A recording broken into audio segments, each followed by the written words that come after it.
Assalamualaikum warahmatullahi wabarakatuh. Salam sejahtera untuk kita semua. Salam, Om Swastiastu, Namo Buddhaya, salam kebajikan. Salam dan bahagia. Saya Agus Setiawan, calon guru penggerak angkatan 10 dari SMP Negeri 2 Timpa, Kabupaten Kapuas. Adapun fasilitator saya yakni Ibu Krisna PND SPDMM. Kemudian ada pengajar praktik yakni Ibu Chandra Kristina Oktamaria. Dalam tayangan video ini, saya akan memaparkan terkait koneksi antar materi modul 2.1. Apa itu pembelajaran berdiferensiasi? Pembelajaran berdiferensiasi adalah usaha guru dalam menyesuaikan proses pembelajaran di kelas untuk memenuhi kebutuhan belajar individu murid. Jadi kesimpulannya, dalam pembelajaran berdiferensiasi itu adalah pembelajaran untuk mendukung semua siswa di dalam kelas kita. Agar dapat melakukan pembelajaran berdiferensiasi, guru harus yang pertama adalah memahami tujuan pembelajaran. Yang kedua adalah mengetahui dan merespon kebutuhan belajar siswa. Yang ketiga adalah menciptakan lingkungan belajar yang mengundang murid untuk belajar. Yang keempat, melakukan manajemen kelas yang efektif. Dan yang kelima adalah melakukan penilaian berkelanjutan.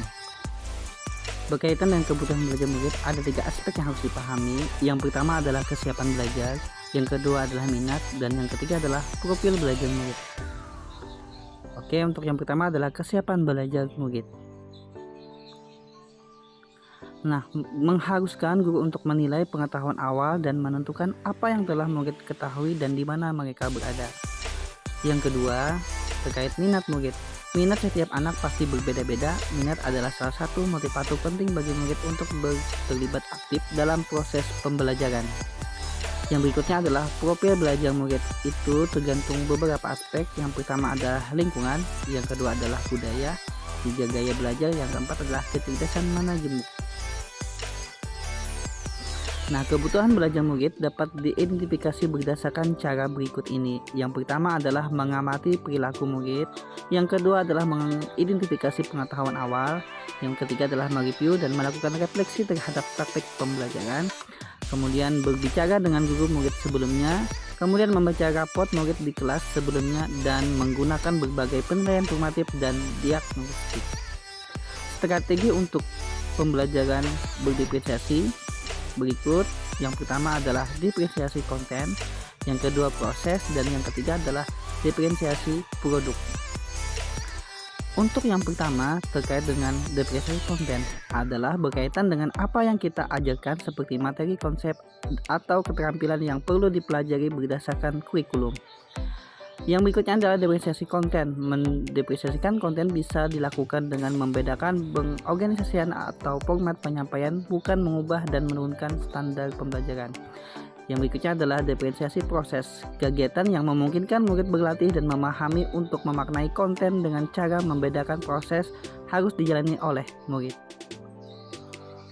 Nah, berikutnya adalah diferensiasi produk, yaitu bukti yang menunjukkan apa yang murid telah pahami dengan cara membedakan atau memodifikasi produk sebagai hasil belajar murid, hasil latihan, penerapan, dan pengembangan apa yang telah dipelajari. Yang ini ada beberapa pertanyaan pemantik. Yang pertama, buatlah kesimpulan tentang apa yang dimaksud dengan pembelajaran berdiferensiasi dan bagaimana hal yang dapat dilakukan di kelas. Untuk menjawabnya, yakni pembelajaran berdiferensiasi adalah suatu pendekatan pembelajaran yang sangat penting dalam proses pembelajaran atau pendidikan.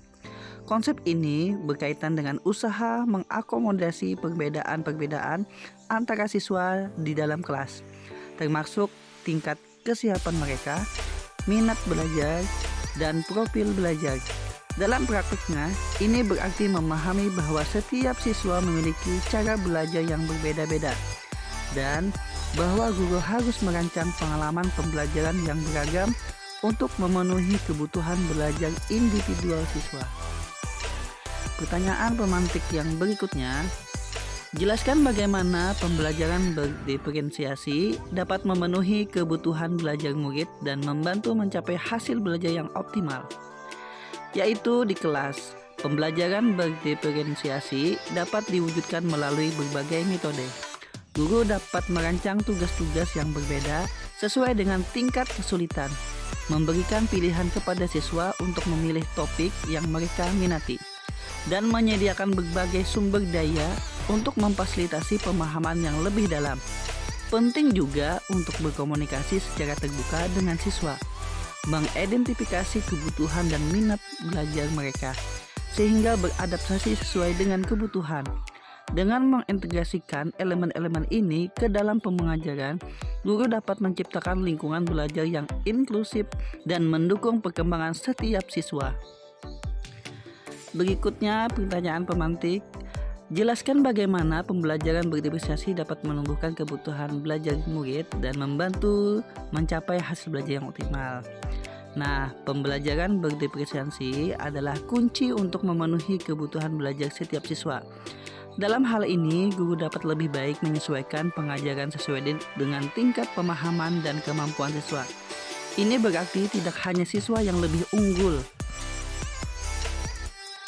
Nah, untuk memahami materi. Melalui pendekatan ini, guru dapat membantu siswa mencapai hasil belajar yang optimal sesuai dengan potensi masing-masing. Kemudian, pertanyaan pemantik berikutnya. Jelaskan pula bagaimana Anda melihat kaitan antara materi dalam modul ini dengan modul lain di dalam program pendidikan guru penggerak. Materi dalam modul ini berhubungan erat dengan beberapa aspek penting dalam pendidikan.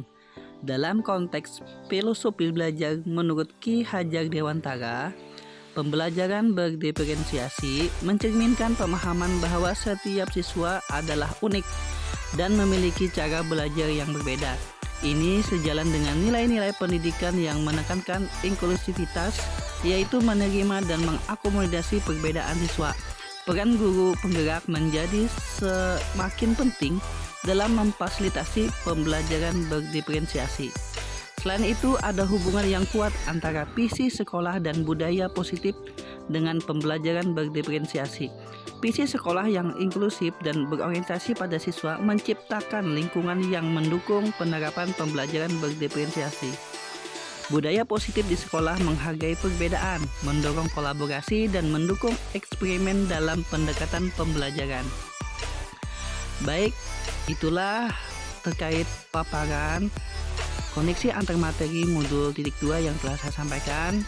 Jika terdapat ada kesalahan dalam penyampaian, saya selaku calon guru penggerak angkatan 10 Agus Setiawan memohon maaf yang sebesar-besarnya. Kemudian saya ucapkan selamat pagi. Assalamualaikum warahmatullahi wabarakatuh. Salam dan bahagia.